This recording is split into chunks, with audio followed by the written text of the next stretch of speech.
I mean, as you know, President-elect and Governor Trump, they've traded very personal insults, throughout the campaign. I mean, Governor Romney, came out and said a lot of things, Donald Trump as well.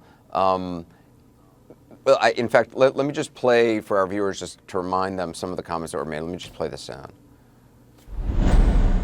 Donald Trump is a phony, a fraud. Mitt was a disaster as a candidate. He's playing the members of the American public for suckers.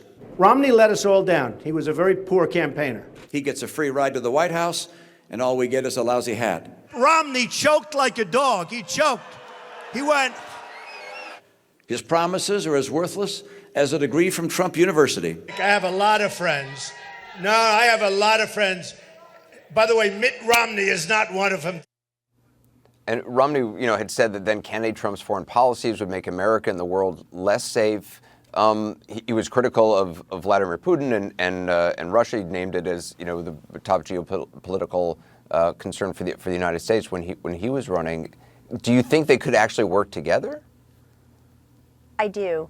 And I think what happens with consensus builders and good negotiators and successful businessmen who know you have to take the counsel of many different people, rivals, allies, is that they find a way to work together if it's appropriate, Anderson. And look, I think in politics, people look at each other through these blue and red lenses, but businessmen like Romney and Trump, they tend to be able to shed those gladiator outfits of blue and red and try to solve problems and come together. I think it'll be a productive conversation.